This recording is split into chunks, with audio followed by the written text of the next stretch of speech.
আল্লাহ কেন আমাদের থেকে আমাদের প্রিয় জিনিসগুলো কেড়ে নেন? কেন আমাদের জীবন থেকে আমাদের প্রিয় জিনিসগুলো হারিয়ে যায়? আমি উত্তর চাই, কারণ আমার মনটা অনেক বেশি খারাপ হয়ে গেছে। আমার জীবন থেকে অনেক প্রিয় জিনিস আমি হারিয়ে ফেলেছি। It's a very important question যে আল্লাহ কেন আমাদের জীবন থেকে আমাদের প্রিয় জিনিসগুলো কেড়ে নেয়? প্রথমত একটা ছোট্ট জিনিসকে ব্যাখ্যা করতে চাই। আল্লাহ রাব্বুল ইজ্জাত ওয়াল জালাল যখন আপনার জীবন থেকে কখনো কোনো প্রিয় জিনিস কিংবা প্রিয় মানুষকে কেড়ে নিবে বা হারিয়ে যাবে আপনার জীবন থেকে, আপনি এটা বুঝে নিবেন আপনার চয়েসটা বেস্ট নয়, বরং আল্লাহর চয়েসটাই হচ্ছে সেরা চয়েস। মানুষ কখনো কখনো কোনো এমন জিনিসকে সবচেয়ে বেশি প্রিয় মনে করে যা তার জন্য ভবিষ্যতে ক্ষতিকর হতে পারে, এবং মানুষ কখনো কখনো এমন জিনিসকে ইগনোর করতে পারে যা তার জন্য ভবিষ্যতে কল্যাণ হতে পারে। আশা করছি পয়েন্টটা ক্লিয়ার হয়েছে। আর একটু ব্যাখ্যা করছি। আল্লাহ তাআলা বলেছেন, ওয়াসা আন তাকরাহু শাইআ ওয়া হুয়া খায়রুল লাকুম ওয়াসা আন তুহিব্বু শাইআ ওয়া হুয়া শাররুল লাকুম। এই একটা আয়াতে আপনার সমস্ত প্রশ্নের উত্তর আপনি পেয়ে যাবেন। আল্লাহ তাআলা বলছেন, কখনো কখনো তোমার জীবনে এমন হয় যে তুমি তোমার মন থেকে you like something and you think that this is the perfect and best option for you.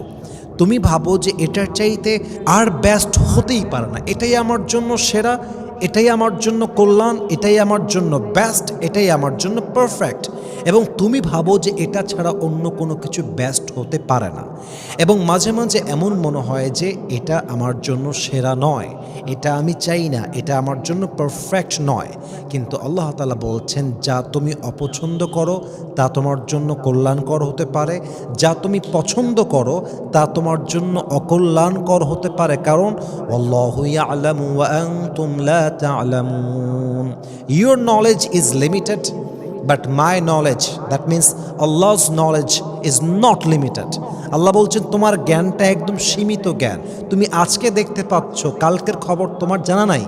মনে হচ্ছে এই মানুষটা আমার জীবনে আজীবন থাকলে আমি খুশি হব, কিন্তু হতে পারে এই মানুষটা বেঈমান, হতে পারে এই মানুষটা তোমার জন্য কল্যাণকর নয়। তুমি আজকে দেখছো, বাট ভবিষ্যতের খবর তোমার জানা নেই। ভবিষ্যতের খবর জানে একজন, বলেন সবাই, তিনি কে? এজন্য অলওয়েজ মাথায় রাখবেন যে আপনি হারিয়ে ফেলেছেন, যা আল্লাহ আপনার থেকে কেড়ে নিয়েছে। আপনি ভাবছেন এটা বেস্ট, কিন্তু আপনি যদি ভাবতে পারেন আল্লাহ যা রাখবে সেটাই বেস্ট, আল্লাহ যা নিয়ে যাবে এটা আমার জন্য কল্যাণকর নয়, এই একটা ছোট্ট ইমানের পয়েন্ট আপনার কষ্টকে 100-তে 100 ভাগ কমায় দিবে। ঠিক কিনা বলেন সবাই আপনারা? 2 নম্বর পয়েন্ট মাথায় রাখবেন, আল্লাহ কখনো আপনার জীবন থেকে প্রিয় মানুষ কিংবা প্রিয় জিনিসকে কেড়ে নেয় কিংবা আপনার জীবন থেকে এটা হারিয়ে যায়, কারণ আল্লাহ আপনার অন্তরকে পরিশুদ্ধ করতে চায়। অনেক সময় আমাদের জীবন থেকে প্রিয় মানুষ হারিয়ে গেলে, প্রিয় জিনিস হারিয়ে গেলে আমরা আল্লাহর নিকটবর্তী হয়ে যাই, আমরা আল্লাহকে চিনতে শুরু করি, আল্লাহর জন্য আমাদের হৃদয়ে ভালোবাসা তৈরি হয়ে যায়, আল্লাহর প্রতি আমাদের মায়া তৈরি হয়ে যায়। অতএব যদি কখনো আপনার জীবন থেকে প্রিয় জিনিস কিংবা প্রিয় মানুষ হারিয়ে যায়, মাথায় রাখবেন এটা আল্লাহ নিয়েছে একটাই কারণ, কারণ আল্লাহ চায় আপনি তার সবচাইতে কাছের বন্ধু হয়ে যান। সুবহানাল্লাহ পড়বেন না আপনারা সবাই? 3 নম্বর একটা কারণ হতে পারে, আল্লাহ আপনাকে টেস্ট করছেন, আল্লাহ আপনাকে পরীক্ষা করছেন যে আমি আমার বান্দার থেকে তার সবচেয়ে প্রিয় জিনিস কেড়ে নেওয়ার পরে আমার বান্দার রিয়াকশানটা কী হয়। যেমনটা কোরআনে আল্লাহ তাআলা বলেছেন, ওয়ালানাবলুওয়ান্নাকুম বিশাইইম মিনাল খাউফ ওয়াল জুই ওয়া নাকসিম মিনাল আমওয়ালি ওয়াল আনফুসি ওয়াথ থামারাত। আল্লাহ বান্দাকে সব দিক থেকে পরীক্ষা করবে, জানের পরীক্ষা, মালের পরীক্ষা, সম্পদের পরীক্ষা, ক্ষুধার পরীক্ষা, পরীক্ষার শেষ নেই। কিন্তু আল্লাহ দেখতে চায় যে আমার বান্দার রিয়াকশানটা কেমন হয়।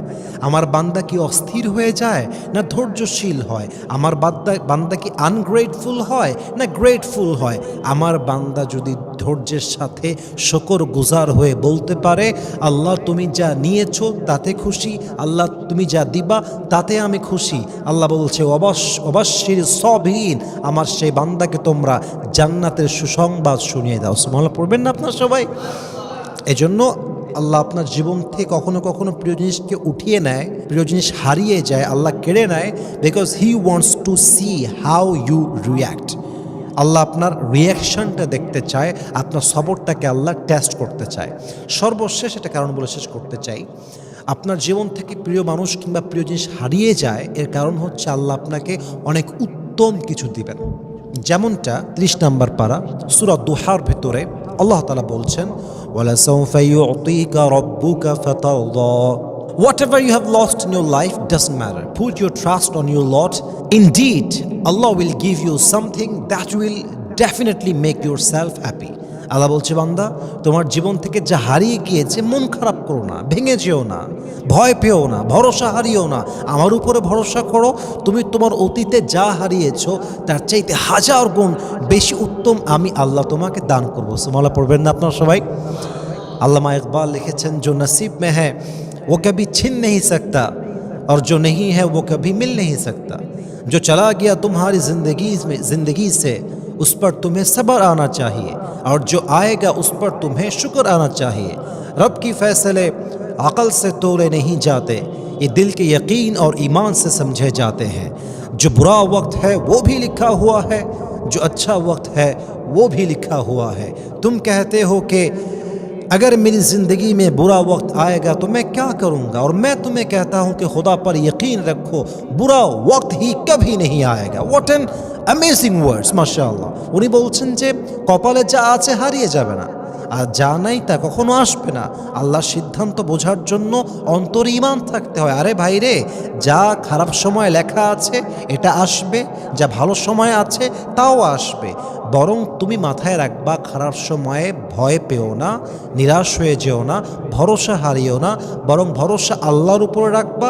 আল্লাহ তোমাকে সমস্ত কষ্ট সহ্য করবার ক্ষমতা নিজের কুদরতি হাতে দান করবে। সুবহানাল্লাহ পড়বেন না আপনারা সবাই?